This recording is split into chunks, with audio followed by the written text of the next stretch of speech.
Cek, Assalamualaikum warahmatullahi wabarakatuh. Uh, Sebelum perkenalkan Pak, saya Riki. Sangat senang sekali bisa ada di sini, bisa ketemu begawan-begawan yang cuman bisa saya tahu dari ini doang, di zaman kuliah doang gitu. Saya kebetulan orang teknik, kuliah di Palembang. Nah, yang mau saya ajukan argumennya, dari tadi kan kita selalu bicara tentang institusi inklusif versus pendekatan budaya dan geografik ya. Selalu itu, kalau kita ngomong Acemoglu pasti debatnya selalu di itu, mana yang lebih dominan gitu. Apakah faktor institusi yang inklusif atau memang inherit dalam budaya bangsa itu sendiri. Nah, gimana kalau ini semua tuh bukan masalah itu, tapi cuma masalah spektrum waktu aja Pak.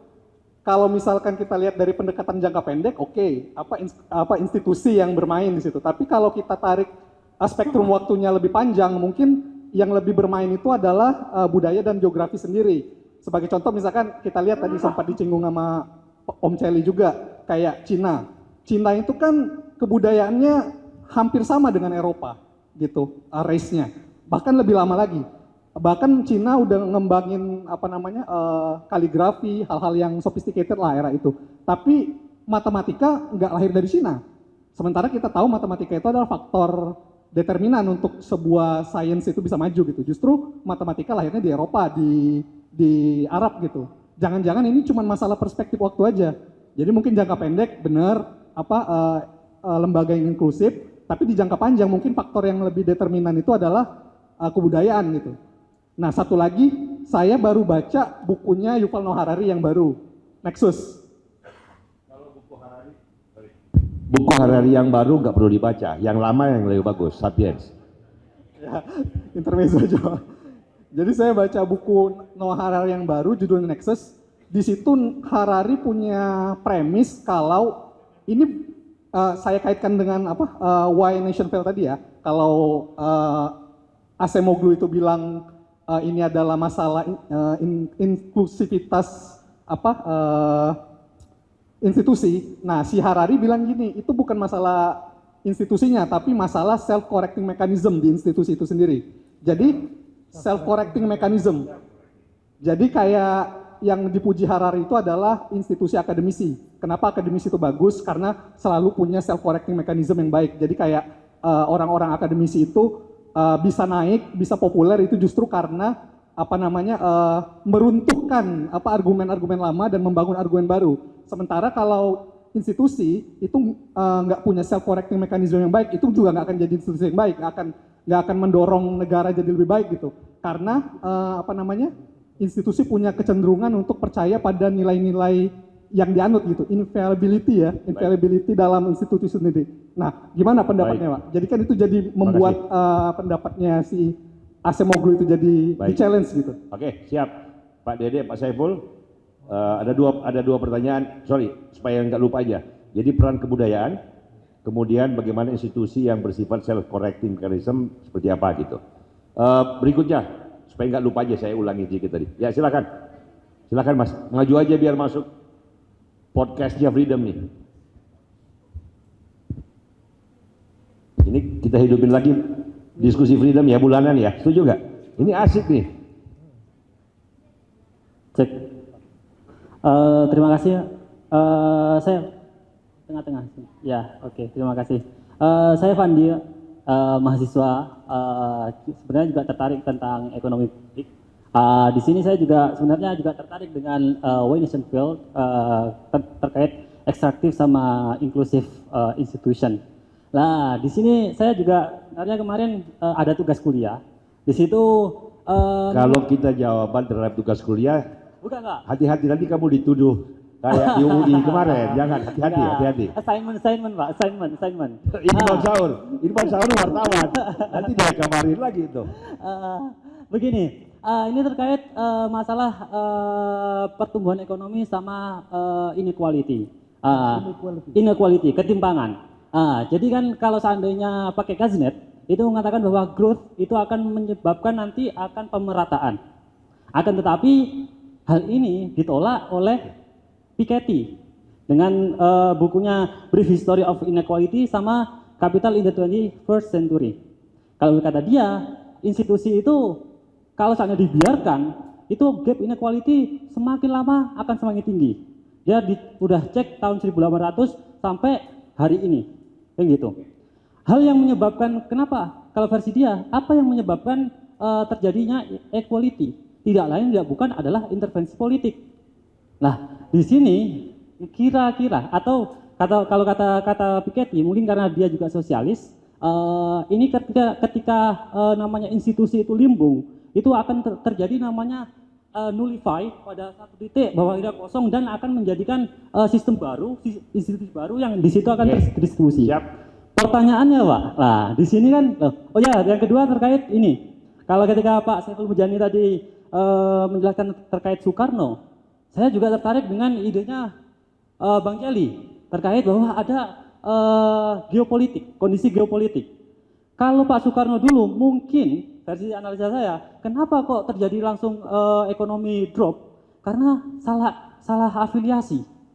Afiliasi Pak Soekarno pada masa itu ke Soviet.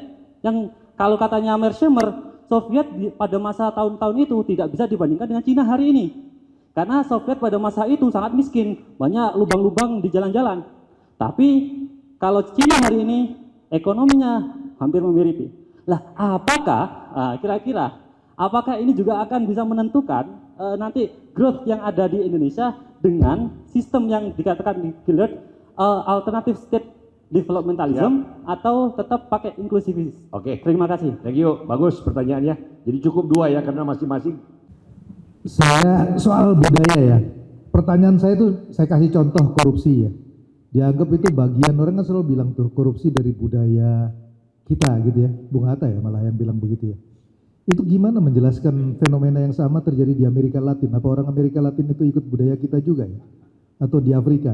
Makanya saya bilang, buat saya problem itu penjelasan mengenai uniqueness itu mesti ada penjelasan grand theory yang lebih jelas. Dan ini tadi saya katakan, kalau di dalam tadi dianggapnya bahwa budaya lebih penting, saya berpendapat lain karena banyak hal itu yang punya kemiripan di banyak negara yang tidak bisa dijelaskan dengan uniqueness dari dari sebuah bangsa gitu.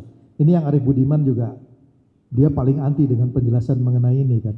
Karena kalau buat dia yang penjelasannya tentu adalah basis materi ya yang akan menentukan kelas dominan. Kemudian self correcting mechanism. Justru saya melihat self correcting mechanism itu terjadi dalam institusi yang inklusif. Ya, kehebatan demokrasi itu bukan dia menghasilkan sesuatu yang baik, tapi dia mencegah sesuatu yang buruk terjadi. Itu keunggulannya demokrasi. Demokrasi itu proses yang messy, jelek sekali. Tapi gara-gara, nah ini saya selalu senang dengan quote ini ya. Siapa tuh? Siapa namanya? Pendeta itu. Siapa hal namanya?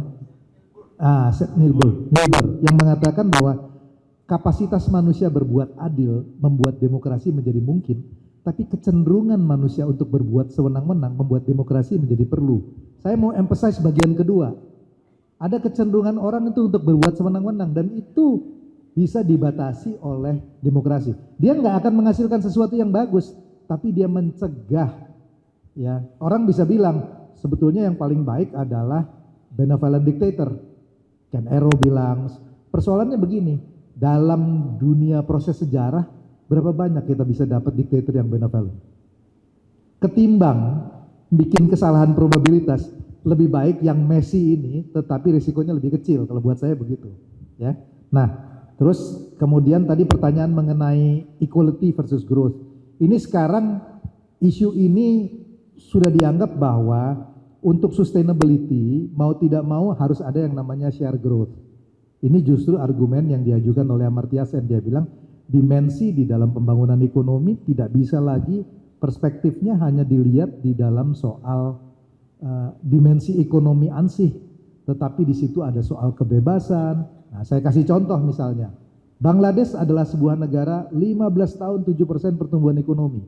Apa yang terjadi berapa bulan lalu? Pemerintahnya di ousted tuh. Padahal itu kalau lihat dari economic performance, nggak ada alasan untuk ganti pemerintahnya kalau kita percaya pada growth sepenuhnya. Chile dengan Chilean paradox, the best in Latin America, ousted government-nya karena soal isu mengenai middle class. Jadi saya melihat bahwa mau tidak mau ini justru peran dari Acemoglu sangat penting. Peran dari institusi itu menjadi sangat penting untuk membuat sebuah pertumbuhan ekonomi itu menjadi sustainable. Dan itu lepas dari segala sesuatu yang saya kira tidak berhasil dibuat oleh Orde Baru adalah institusi politik, sehingga ketika terjadi perpindahan itu kita nggak ready dengan semua hal ya yang efeknya sampai sekarang. Mungkin ini jawaban saya. Sedikit saja yang agak spesifik ke saya tadi, tapi itu contoh mungkin penjelasan hipotetik saya untuk menggunakan kerangka ini untuk studi kasus kita secara historik gitu loh, dari zaman POC mungkin sampai sekarang. Kapan kita inklusif, kapan kita ekstraktif, kira-kira kayak gitu, efeknya seperti apa. Saya ambil kasus tadi mungkin zaman Bung Karno, di mana kita makin buruk membangun institusi politik waktu itu. Kan tadi kalau yang inklusif tadi kan to some extent diberikan ciri-ciri seperti di dalam demokrasi, kira-kira begitu. Pada zaman Bung Karno kan unsur-unsur itu dihilangkan atau diperlemah, kira-kira begitu. Dan apakah pelemahan ini yang membuat, hilangnya demokrasi ini yang membuat tidak ada koreksi terhadap Bung Karno kan, gitu. Membuat ekonomi tidak berjalan, kan gitu. Karena argumen ini sangat spesifik dan sangat terbatas Indonesia gitu. Makanya perlu pendalaman secara historis, bandingan oleh kita dari awal kemerdekaan kita sampai tahun 59, ketika kita masih relatif punya kebebasan, walaupun Messi, tapi itu juga tidak berhasil membuat Bung Karno membuat dekret itu, karena kita juga tidak cukup berhasil membangun institusi. Formalnya ya konstituante yang gagal kan itu sebenarnya. Tapi waktu itu belum runtuh kebebasan itu gitu ya, masih diupayakan, dan ekonomi walaupun tidak tumbuh bagus, tapi tidak negatif lah setidaknya.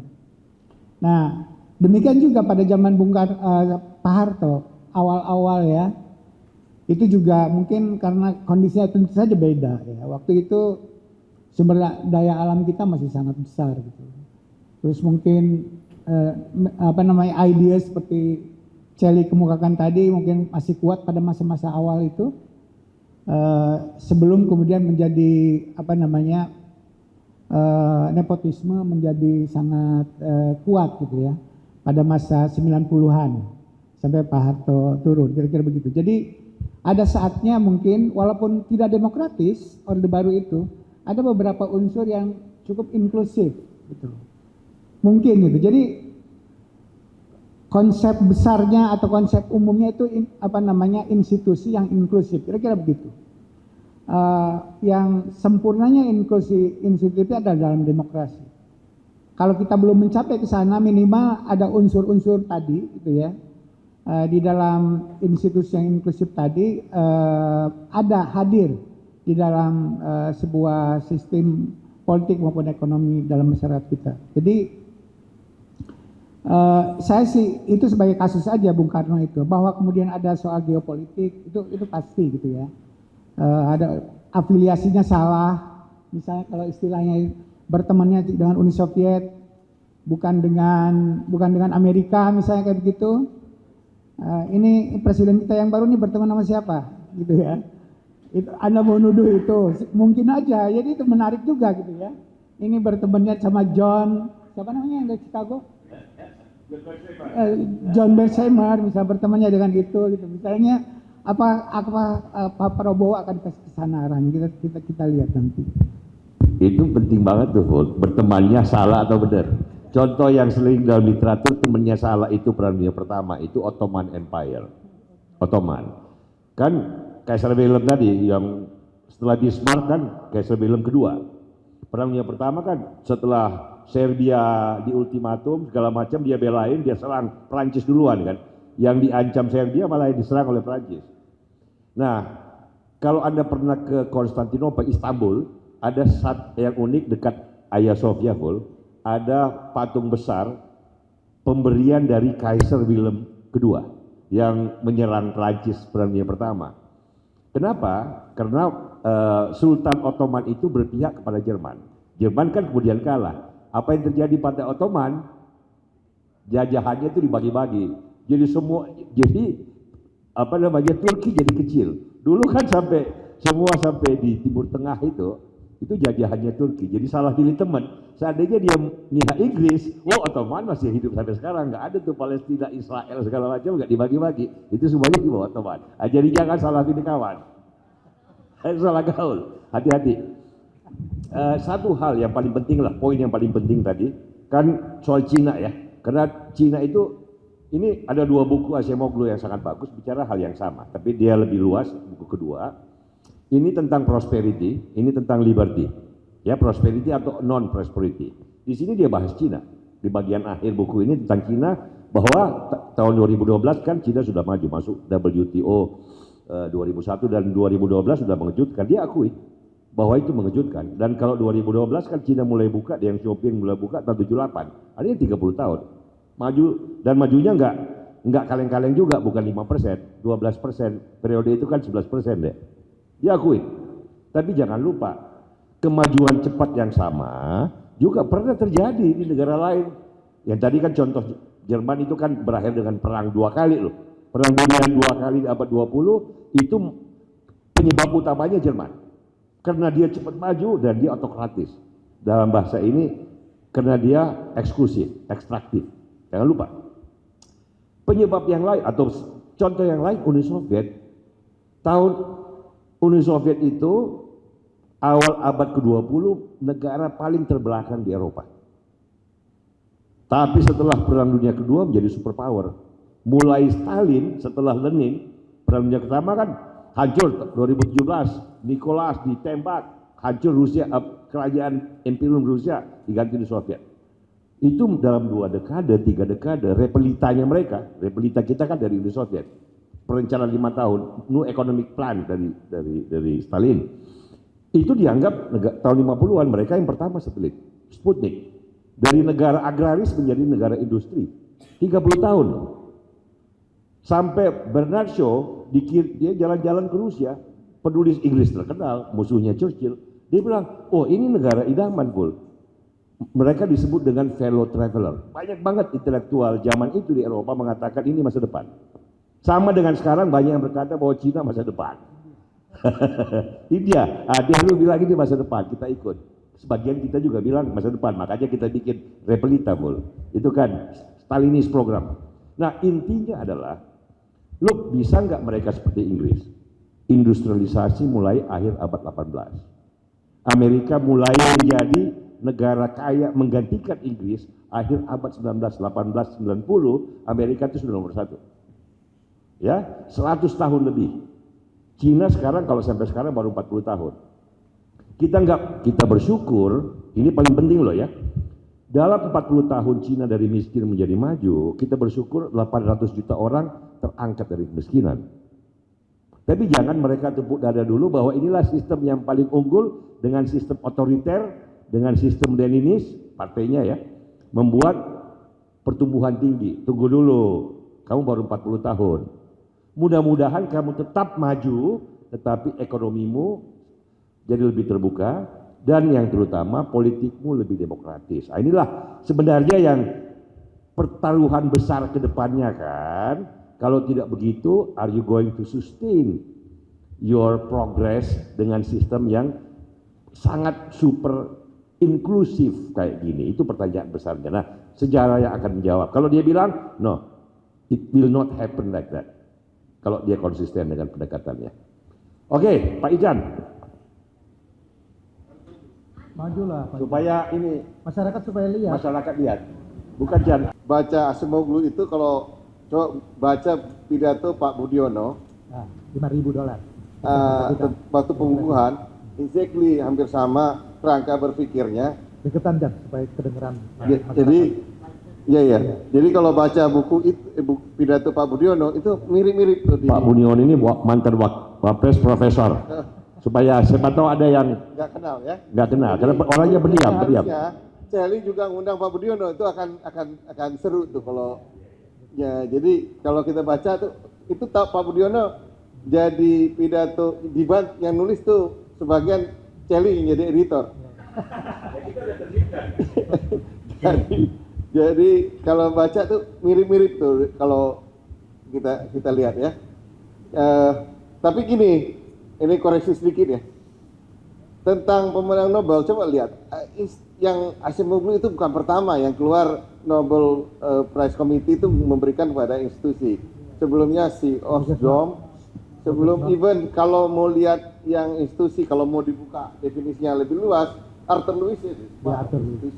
Jadi it's not yang pertama. Nah, aku mau nanya nih penjelasan tentang kenapa kita waktu melakukan reform, first generation of Bukan reform Indonesia, ya? Indonesia.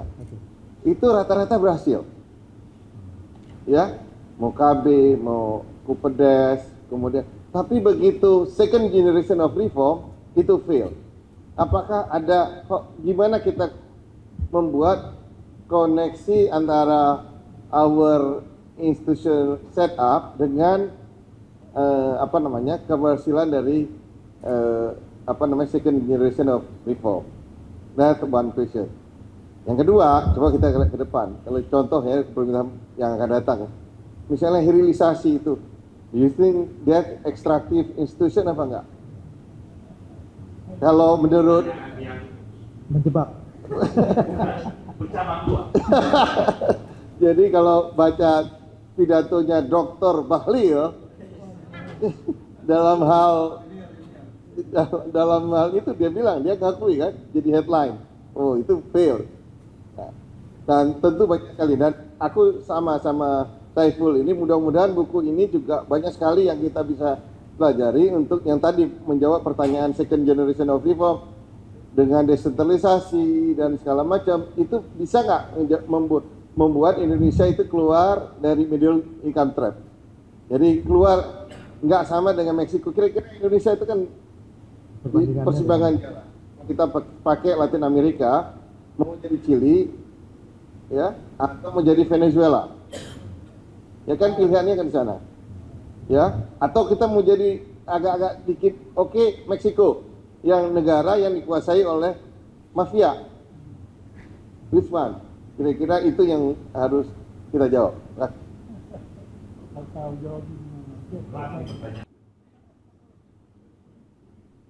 Bismillahirrahmanirrahim. Assalamualaikum warahmatullahi wabarakatuh. Perkenalkan, saya Aji Pangestu, mahasiswa UIN Syarif Hidayatullah Jakarta. Saya dari Fakultas Usuluddin, Prof. Sering berdiskusi juga di Formaci, dan ada beberapa teman-teman Formaci juga yang hadir. Terima kasih atas kesempatannya. Bicara tentang Acemoglu, ada salah satu buku yang dia tulis juga itu Why Nation of File itu. Di situ dia mengemukakan bahwa perbedaan dalam kekayaan dan kemakmuran suatu negara, dia bilang dapat dijelaskan oleh kualitas yang dimiliki oleh institusi tersebut.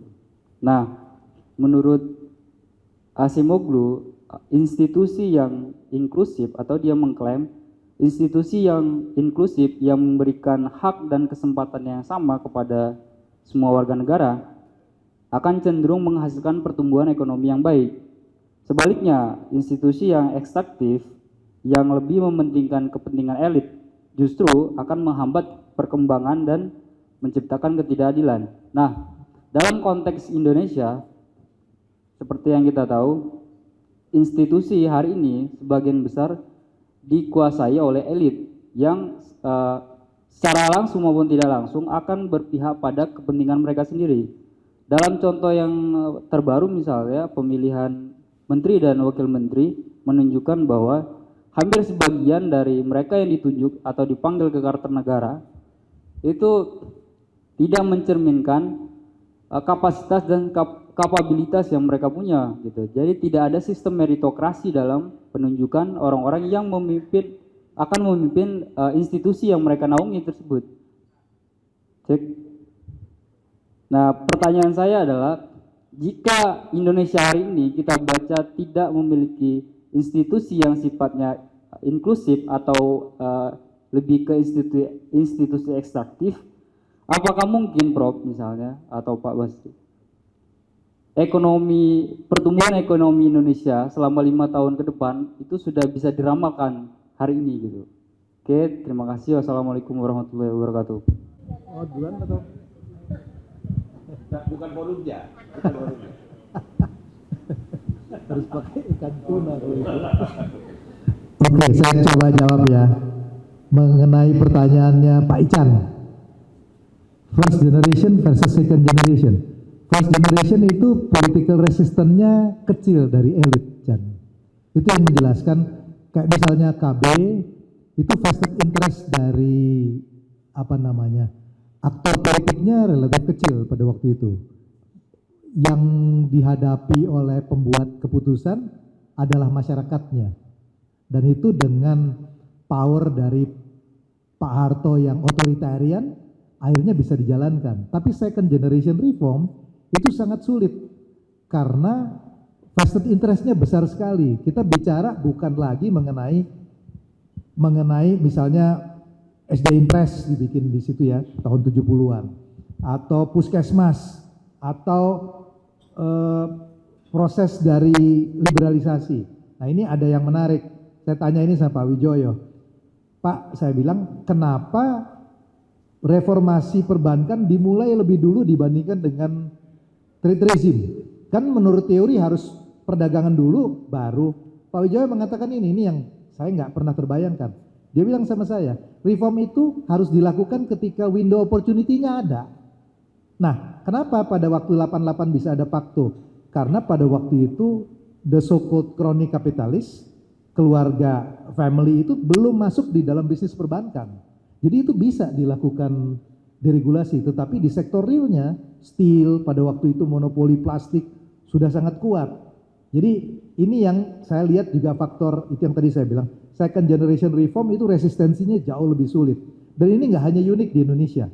Di hampir semua negara second generation reform itu fail. Ya, ada satu paper yang bagus, saya lupa, Naim yang nulis mengenai ini. Ya, Naim, dia bilang bahwa first generation reform itu biasanya berhasil, termasuk liberalisasi perdagangan.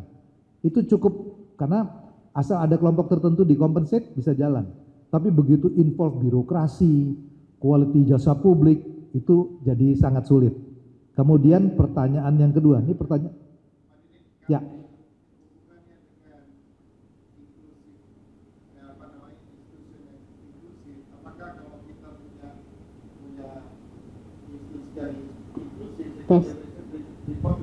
Saya percaya itu, karena kalau menghadapi vested interest yang paling mungkin adalah check and balances sebenarnya.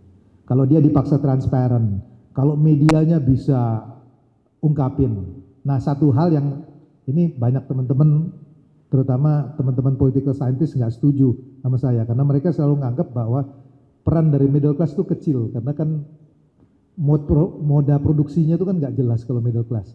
Saya bilang ya, tahun 90 mungkin peran middle class itu nggak besar, tapi sekarang mereka punya instrumen yang kita nggak pernah kenal di tahun 90, namanya sosial media. Itu bisa jadi satu basis yang luar biasa sebetulnya yang kita nggak. Nah, ini Pak Ican, saya kasih tunjuk sekarang, ini sudah mulai yang disebut sebagai no viral, no justice. Banyak isu yang sebetulnya mungkin kekuasaan nggak mau sentuh isu itu, tapi mau nggak mau begitu sudah sangat kuat isunya, nggak bisa di stop lagi. Ya, pajak misalnya, siapa namanya, Rafael Alun, itu begitu sebegitu kuatnya. Sambo, itu nunjukin bahwa check and balances somehow itu akan mencegah yang namanya vested interest itu bisa terus menerus mempertahankan posisinya. Kalau ada isu mengenai satu company dibuka siapa, akan sangat sulit kalau hari ini gitu. Jadi saya percaya dengan itu. Kemudian tadi mengenai Meksiko middle income, ini sulit ya. Ini sebetulnya jawabannya terkait dengan tadi jawaban pertama. Saya tuh percaya kalau mau escaping middle income trap itu solusinya adalah human capital. Mau nggak mau ini mesti kepada human capital. Kemudian yang kedua itu adalah ini idenya Pak Budiono sebetulnya. Dia selalu menyebut infrastructure, hard infrastructure, kemudian soft infrastructure yang terdiri dari human capital dan governance. Nah, yang saya khawatir adalah di dalam 10 tahun terakhir itu governance itu jadi isu. Itu ada institutional setback sebenarnya. Saya nggak terlalu khawatir dengan growth. Tapi kalau institutional setback terjadi, itu repot. Ya, kita untuk membangun lagi repot. Mungkin itu jawaban saya Pak Ican. Terus mengenai institusi ekstraktif dan inklusif tadi sebetulnya sudah dijelaskan. Mungkin itu aja, Pak Saiful.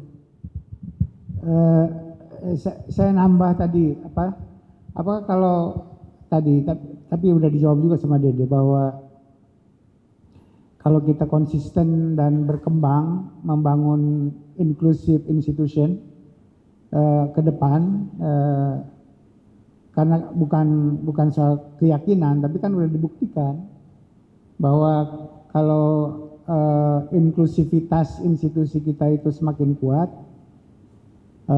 salah satu unsur yang sering hilang dan itu kemudian menyalahkan tradisi kita adalah tadi yang Dede sebut persoalan check and balances, gitu ya. Jadi kontrol terhadap kekuasaan itu yang dari dulu gitu ya, dan kemudian menggali pembenarannya dari gagasan orang seperti Bung Karno gitu ya, bahwa di pidato kemarin presiden kita kan jelas gitu ya, menurut saya prioritas dia kemana gitu. Jadi mungkin perlu orang seperti Kelly mentori gitu ya, atau mendampingi soal pentingnya institusi yang inklusif ini gitu ya. Karena ingin sekali, ya kan, kepala badan boleh, iya. Jadi kesan saya ini kelanjutan dari Pak Jokowi gitu ya. Semuanya ingin bersama-sama dekat gitu ya dengan presiden. Prakteknya nyata gitu ya, dan dalam bentuk yang ekstrim pada Pak Jokowi kan. Ekstrim itu maksud saya ya orang Pak Prabowo jadi menteri itu bagi saya ekstrim gitu. Karena ingin banget bersama-sama. Tidak boleh ada orang yang mengganggu tujuan baik saya. Kira-kira begitulah ini argumennya ya. Sekarang pun keinginan begitu sangat kuat. Cuman saya dapat kabar yang baik gitu dari Bang Saur gitu ya, bahwa Nasdem ingin di luar gitu ya, ingin mendukung dan bekerja sama dengan ide-ide itu kan bagus, cara halus untuk mengatakan jangan ada di dalam lah gitu. Bang Surya ngomong hari ini secara moral tidak dibenarkan, kira-kira begitu loh. Kami pihak yang kalah dalam bersaing kok ada di dalam, alasan moralnya itu syukur alhamdulillah Bang Surya gitu ya. Kalau Anda sadar dan punya hati nurani kayak begitu. Cuma Caimin ini loh. Aduh, lain lagi. Tapi ya sudahlah gitu ya. Yang unsur yang penting di sini adalah PDI Perjuangan. Ibu Mega daripada ke istana dia lebih milih ke Bali misalnya. Itu kan langkah yang baik juga gitu ya. Makanya ketika saya ditanya ini gimana sih kayak gini? Saya bilang yang dimaksud Pak Prabowo kita harus sama-sama bersatu itu.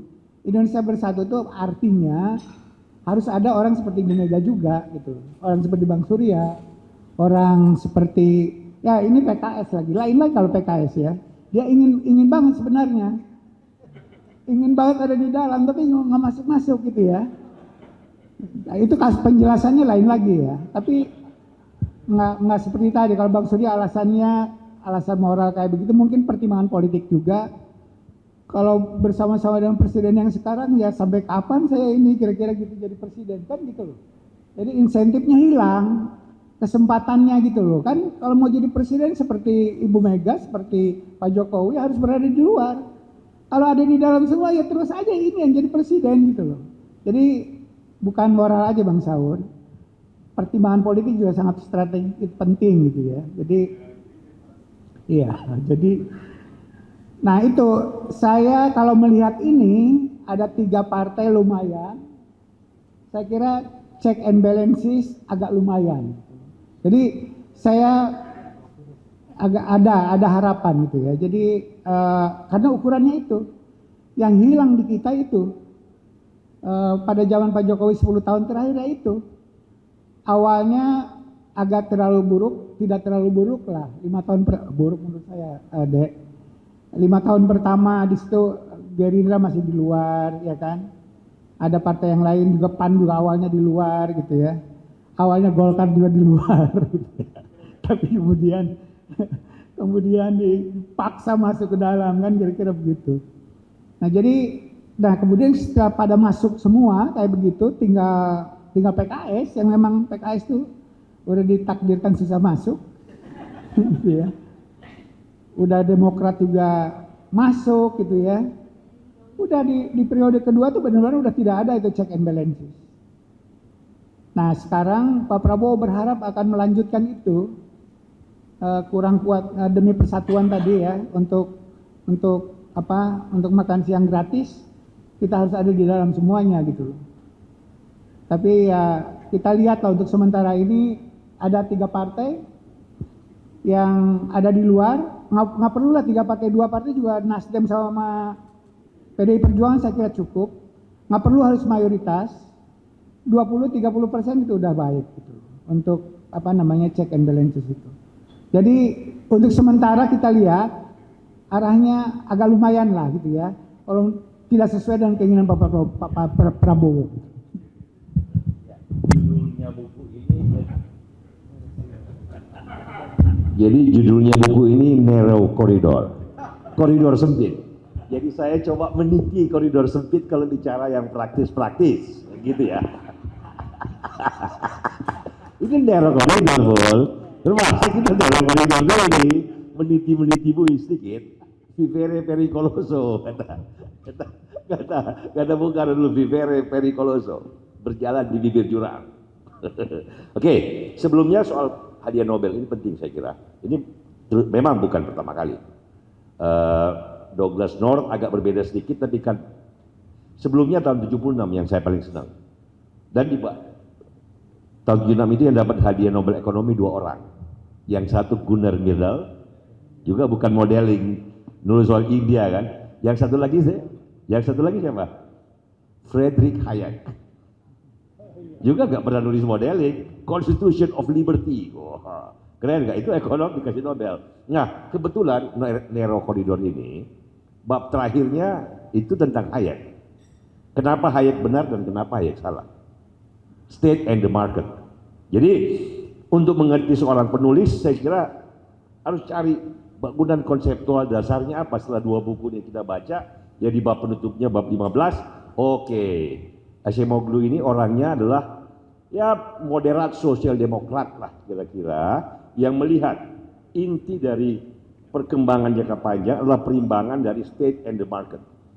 Negara, masyarakat yang dinamis, kalau negara terlalu kuat akan menjadi otoriter, leviathan, uncontrolled leviathan. Kalau negaranya lemah, society-nya jadi terlalu kuat, itu juga akan cenderung anarkik dan nggak bisa terlalu jauh berkembangnya. Jadi harus yang berimbang. Ini narrow corridor, ada dancing of the red queen, ya gitu-gitu lah istilah-istilah yang bagus. Pada intinya adalah sama dengan teori modernisasi, perimbangan antara state and society yang bagus, yang lebih terbuka. Nah, ini masuk ke sini, masuk ke pertanyaannya. Kan kalau tadi kan jangan terlalu banyak penggumpalan, ya kan?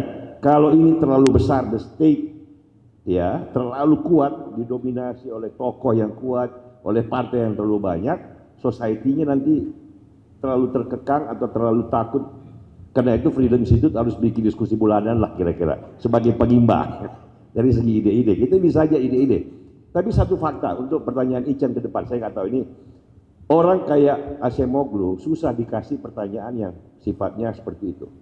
Menjawabnya agak susah kalau dari segi, ini kan Roman Empire, Glorious Revolution, abad 17, abad 13, Belanda masuk, kasih pertanyaan 20 tahun ke depan, agak susah. Tetapi cara berpikirnya begini, menurut saya, kalau kita lihat dulu secara ekonomi kita, reformasi politik kan tahun 98.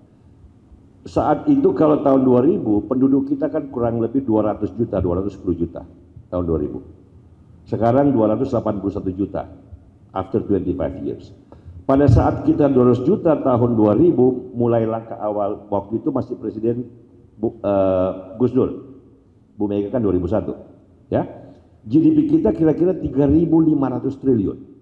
3.000 seluruh total produksi nasional itu 3.500 triliun.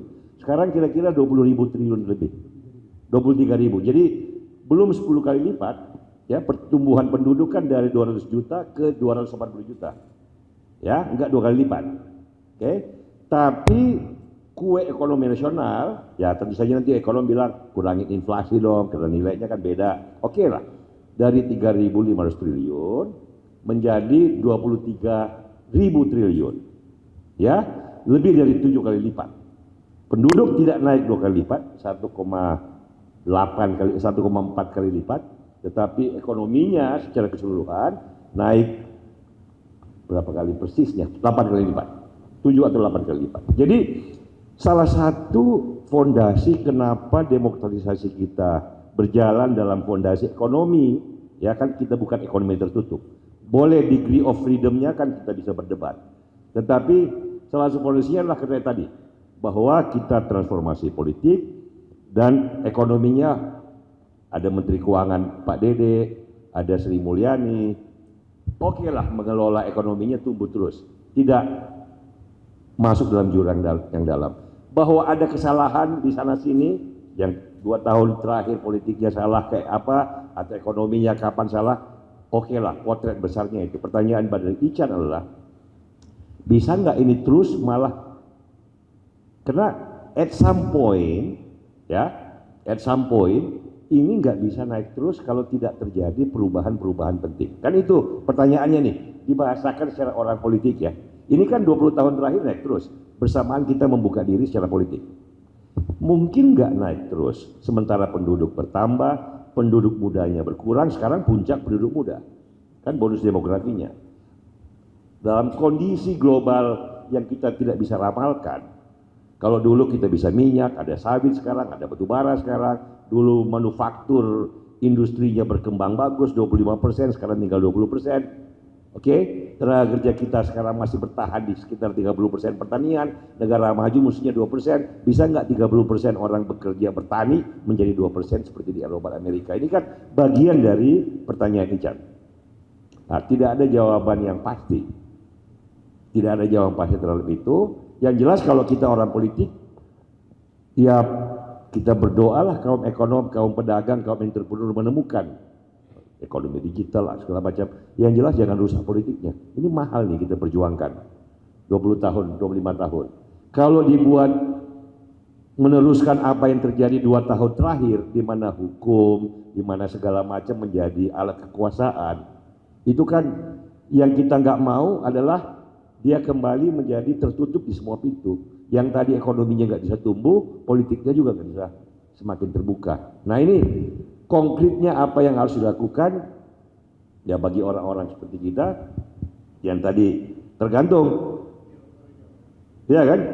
What are you going to do? Ada anak muda seperti kalian, kita Tut Wuri Handayani udah mulai tua. Waktu kita muda kita berjuang. Tapi Bang Saud gimana masa kita berjuang dulu? Ya kita ikut anak muda. Nah saya syukur, saya bersenang. Tadi pagi saya Diman ini generasi penerus nulis di Kompas.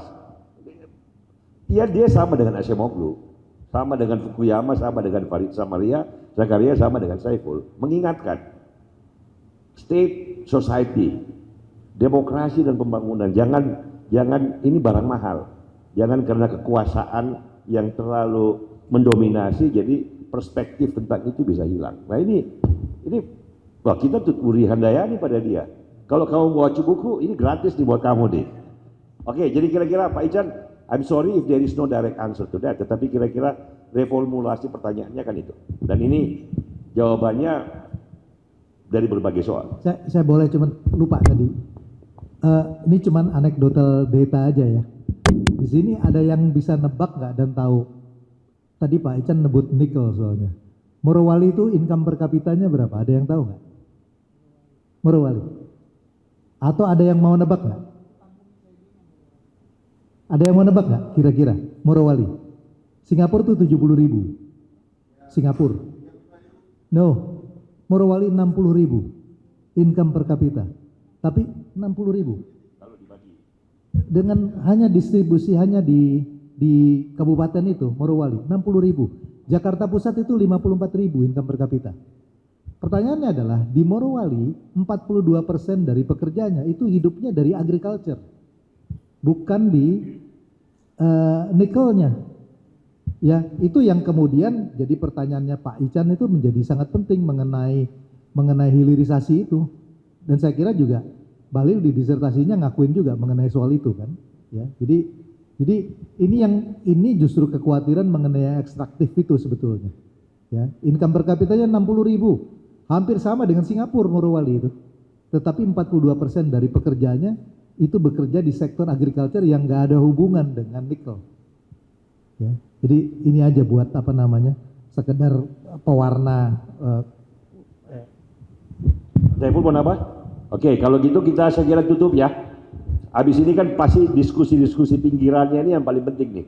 Diskusi-diskusi sampingan. Jadi saya kira terima kasih Pak Dede, Pak Saiful, dan teman-teman yang hadir ini.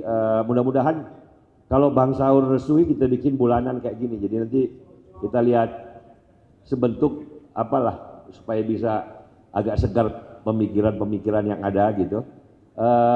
Kalau yang belum masukin handphonenya tolong masukin di panitia biar nanti kalau kita bikin langsung dikasih undangan ya.